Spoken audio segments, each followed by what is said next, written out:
ہم بزم ادب کے اس پروگرام میں ادب کے حوالے سے بات کریں گے، اور آج بلوچی ادب کے حوالے سے بات ہوگی، اور بلوچی ادب کے ایک نامور محقق دانشور ڈاکٹر زاہد دشتی صاحب، جو بلوچستان یونیورسٹی میں پڑھاتے ہیں، تحقیق کرتے ہیں، اور ویسے بھی ٹی وی اور ریڈیو میں ان کا بڑا نام ہے، اور انہوں نے اس حوالے سے یہ پروگرام بھی کرتے رہتے ہیں۔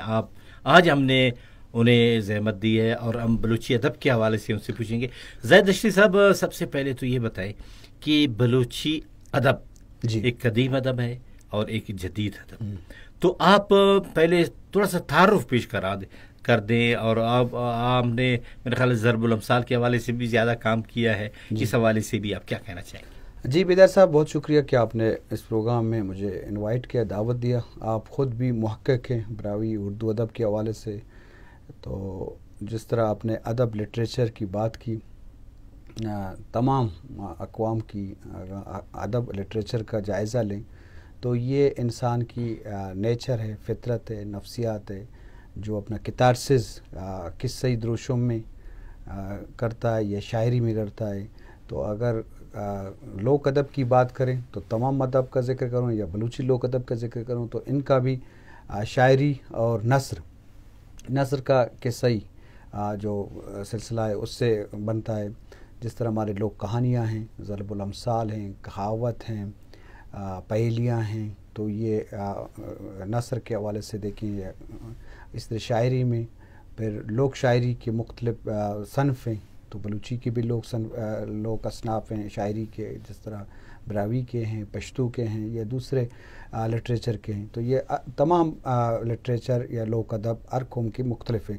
تو جس طرح آپ نے سوال بلوچی لوک ادب کے حوالے سے کیا، تو لازم بلوچی لوک ادب، جس طرح بلوچ قوم ہزاروں سالوں سے کانا بدوش زندگی گزارتے ہیں، ایک جگہ سے دوسری جگہ ان کی مائیگریشن ہے، تو لازم ان کے ساتھ ان کا لوک ادب بھی سفر کر رہا ہے، اور یہ لوک ادب ان کی ایک اظہار ہے۔ جس طرح انسان اپنی فطرت یا اپنے کتارسز کرتا ہے جو نثری دروشم میں یا شعری دروشم میں، تو وہ اگر کوئی کہانی کریشن کرتا ہے یا ان کو تخلیق کرتا ہے اور پیش کرتا ہے، تو لازم اس کی صحیح یا نثر کے حوالے سے اس کو ان کو صلاحیت ہے یا قدرت نے اس کو صلاحیت دی ہے۔ اگر شاعری لوک ادب سے کی ہے یا شاعری کی ہے، تو لازم اس کو شاعری سے ایک رغبت ہے۔ جس طرح بلوچی لوک ادب کے حوالے سے بات کی جائے تو لوک کہانیاں ہماری بہت زیادہ ہیں، ابھی بہت سی لوک کہانیوں کو کتابی شکل لایا گیا ہے، ان کو تدوین کی گئی ہے۔ اسی طرح بہت سی لوک شاعری ہیں جو مختلف اصناف ہیں، جس طرح صفت ہے، لائکو ہے، اور نازنک ہے، لیلڈیلا ہے، اور امبا ہے۔ جس طرح ہمارا جو ساحلی علاقے کے جو ماہی گیر ہیں، جو سفر جو دوران شکار، تو یہ امبا کہتے ہیں۔ جس طرح مشرقی بلوچستان میں ڈیہی ہے، اور یہ ایک دستانگ ہے۔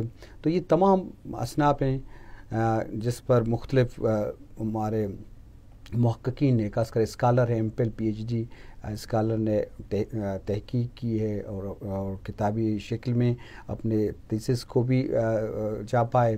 تو اس طرح شاعری کے حوالے سے اچھا زاہد دشتی صاحب، ہم سب جب دیکھتے ہیں بلوچی ادب کا جائزہ لیتے ہیں تو ابتدا ہمیں داستانوں سے ملتی ہے۔ اچھا، وہ داستانیں ایک تو کسی کہانیاں ہیں، لیکن زیادہ تر بلوچی میں ان کہانیوں میں باقاعدہ داستان کی شکل میں جو شاعری ہے وہ رچ ہے۔ اس حوالے سے آپ یہ بھی ایک بڑا پہلو ہے، خاص کر ہماری داستانوں میں جو ہمارے جو دو اہم موضوع ہیں، ایک عشقیہ داستان ہے، ایک جنگی ماضا ہم کہہ سکتے ہیں، یا جنگی یا مزاحمتی۔ تو یہ بلوچ کی داستانوں میں جو اہم موضوع ہیں، اور بھی موضوعات ہیں لیکن جو مین موضوعات ہیں وہ دونوں ہیں۔ تو اس طرح ہمارے اگر عشقیہ داستانوں کا ذکر کریں تو اس میں یہ داستانوں کے ساتھ جنگی بھی داستان بھی شامل ہیں، جس طرح آنی شیمرد کی داستان میں پھر میر چاکر کا رند کا داستان جو 30 سالہ جنگ لاشریم کے ساتھ، یہ دونوں اسی داستان کے ساتھ شامل ہیں۔ تو اس طرح عزت مہرو کی عشقی داستان وہ مشہور ہے، امل و مہگنج ہے، اسی طرح للہ و گرہناز ہے، بیبہ و گرہناز ہے، اور بہت سے سیمک نتا ہے، تو ایک سلسلہ ہے. میں تمام جو داستانوں کا ذکر اس طرح میرے ذہن میں نہیں ہے، لیکن تقریباً 30-35 ایسے داستان ہیں، اور اس داستانوں میں بلوچ کی تاریخ وابستہ ہے، یا اس طرح بلوچ کی طبیعت، مزاج اور نفسیات کا بھی یہاں سے ثقافتی پہلو جاتے ہیں. اور اس طرح یہ منظر کشی بھی کرتا ہے، اور اس میں نظارہ کشی ہے اس وقت اور حالات کے جو منظر ہے وہ بھی اس داستانوں میں ہے. ایک داستان ہے جو ایک نظمی دروشوں میں کہے گئے ہیں ہمارے پہلوانوں نے اس وقت. تو یہ جو مکالمہ تھا جن کردار داستانوں میں ہیں، تو وہ شعری دروشوں میں. جی اچھا، یہ بتائیں کہ یہ تو ہوگی قدیم ادب. اب جدید ادب کی طرف آتے ہیں کہ جب قیام پاکستان کے بعد لوگوں نے نثر میں لکھنا شروع کیا. اس سے پہلے تو ہمیں بہت کم نثر میں جو تحریریں ملتی ہیں، لیکن ایک ملائی دور آ گیا جو پارٹیشن سے پہلے، اور جو یہاں پر جب انگریز آ گئے، عیسائی مشینری نے اپنی مذہبی تبلیغ کی، تو اس کے جو مقابلے میں علماء کرام اٹھے. مولانا محمد فاضل درخانی اور اسی طرح جتوئی صاحب آ گئے، اور قرآن مجید کا بلوچی میں ترجمہ بھی کیا. اس حوالے سے آپ کیا کہیں؟ جی، جس طرح دور کے حوالے سے ذکر کیا جائے تو بلوچی ادب کے حوالے سے 3 دور. ایک دور 15ویں صدی کا چاکر اعظم سے شروع ہوتا ہے، تو پھر یہ تمام داستانوں کا ذکر کیا وہ بھی اسی دور سے شروع ہوتے ہیں. زیادہ تر داستان 15ویں صدی میں ہیں. بیبو گرناس کا، عزت و مہرو کا، یہ تمام داستان اسی وقت کے ہیں. پھر بعد میں ملائی دور اس کو کہتے ہیں، یا نئے مہدی دور ہم بھی کہتے ہیں. ملائی دور یہ 19ویں صدی کا ہے. پھر ہمارے جو شہرا یا ادبات ہے تو زیادہ تر ہو ملا تھے یا عالم تھے، ان کو زیادہ تر مذہبی تعلیم حاصل کرتے تھے، خود بھی حاصل کرتے تھے، دوسروں کو بھی تعلیم دیتے تھے. تو یہ زیادہ تر شاعر تھے، جس طرح ملا فاضل، ملا قاسم، عزت ملا بوہیر. یہ جام درو کا بھی دور ہے. جام درو یہ ایک بہت سے جو شہرات ہے، تو یہ حکمت، ان کی شاعری میں حکمت و دانائی بھی ہے، اور ان کے شاعری کے بہت سے مصرے کہاوت یا ضرب المثل کی شکل میں عام ہوئے ہیں. تو اس طرح ہم دیکھا جائے تو یہ دور وہی دور ہے جو انگریزوں نے اپنے مذہبی حوالے عیسائیت کی تبلیغ کی. پھر ان لوگوں نے حضور بخش جتوئی کا ذکر کیا، ملا فاضل، اور مکتبہ درکانی، اس میں بلوچی، براہوی، مختلف زبانوں پر مذہبی چیزوں کو ترجمہ کیا گیا. تو اس میں بلوچی کے بھی بہت سے مطلب قرآن مجید کا ترجمہ تو مکتبہ درکانی بھی عیسائی تبلیغ کے خلاف ہم سمجھیں یا اپنے اسلام کی تبلیغ کو پریچنگ کا ایک ذریعہ تھا. تو اس بنیاد پر بہت سی کتابیں سامنے آئے ہیں یا تحقیق کی ہیں یا ترجمہ کیے گئے ہیں. تو یہ دور ہے. تیسرا دور جو اس کو جدید دور کہا جاتا ہے، جس طرح قیام پاکستان کے بعد ریڈیو پاکستان کراچی کا قیام ہونا، اور وہاں سے نشریات کا ایک اہم اثر ہے کہ ہمارے سید ظہور شاہ ہاشمی، عبداللہ جمالدینی، آزاد جمالدینی، بہت سی خواجہ انور شاہ قحطانی، بہت سے نام ہیں. تو انہوں نے جس طرح فیچر لکھنے شروع کیا، ڈرامہ، ٹاک شو یا شعری مجلس، یا اس وقت ریڈیو پاکستان کے دوران جو 5-6 سال کا تھا، لیکن یہ ایک ماحول تھا. اس کو جدید دور کا ابتدا بھی کہہ سکتے ہیں کہ اس میں افسانہ بھی لکھنے شروع ہو گئے، شعر لکھنا بھی شروع ہو گیا 1950 کے بعد بلوچی ماتا بلوچی. پھر یہ ریڈیو پروگرام شفٹ ہو گئے کوئٹہ. پھر یہ سلسلہ کوئٹہ سے جاری ہوا، کوئٹہ ریڈیو اسٹیشن سے ڈرامہ لکھنا، شعری مجلس، اور بھی کام ہوئے. تو بہت سے جو افسانہ نگار تھے، پھر کتابیں چھپیں. تو بلوچی کا پہلا جو ناول ہے وہ نازک ہے، سید ظہور شاہ ہاشمی نے لکھا ہے. تو اس نازک کو ڈراماٹائز بھی پی ٹی وی میں ہوا ہے. تو میر گند ان کا افسانوں کا پہلا مجموعہ ہے. تو اس طرح اگر گچین ردانک جو کہ حکیم بلوچ کی تدوین ہے، تو اس میں یہ بھی ایک افسانوں کے حوالے سے ایک پہلی تدوین ہے. اور گچین قسماں یہ اسیر عبدالقادر شاہوانی کے ڈرامے کے حوالے سے ہے.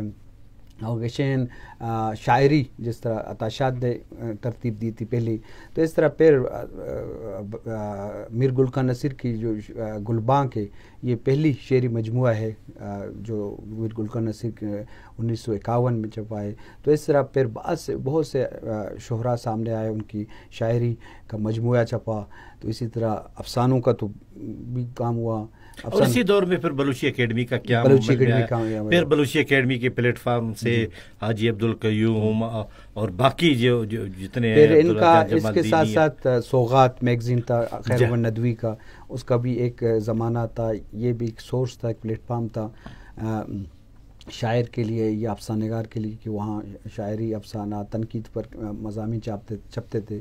اسی طرح زمانہ ایک بھی میگزین تھا، یہ بھی کافی عرصے تک چلا. اس طرح پھر بلوچی، پھر عبداللہ آزاد جمال الدین نے اسٹارٹ کیا، پھر بندی صاحب نے ان کو کنٹینیو کیا اور اب بھی نکل رہا ہے. پھر ماتاک بلوچی لفظاں بارڈر پبلسٹی سے شائع ہوتا رہا.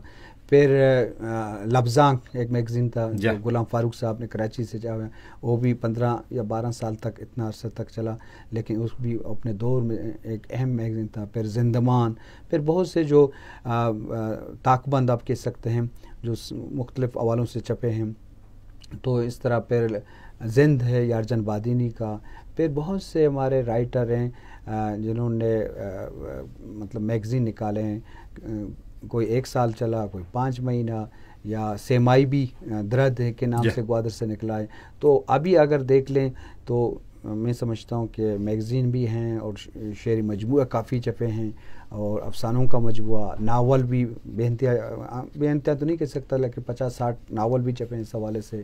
پھر بلوچی جو کلاسیں شروع ہوگی، بلوچی براوی پشتو عالم فاضل، اس کے بعد ابھی باقاعدہ شعبے ہیں بلوچستان یونیورسٹی. ابھی ایک سلسلہ ہو گیا کہ اداروں میں تک بلوچی ڈپارٹمنٹ ہے، جس طرح براوی ڈپارٹمنٹ یونیورسٹی، پھر تربت یونیورسٹی میں بلوچی پڑھانا شروع ہو گیا. تو اس سلسلے میں بی ایس، پھر ایم پھل، پی ایچ ڈی وہاں اسٹارٹ ہوا. پھر علامہ اقبال یونیورسٹی میں آپ نے خود بھی ایم پھل کیا ہے، تو وہاں سے بلوچی براوی اور پشتو میں تحقیقی مقالے لکھنے شروع ہو گئے، اسکال کا انرول ہو گیا. تو یہ ابھی سلسلہ جاری و ساری ہے. تو میں سمجھتا ہوں کہ ہمارے نوجوان تحقیق کے حوالے سے، شاعری کے حوالے سے، نثر کے حوالے سے آپ کو مختلف جگہوں پر نظر آتے ہیں.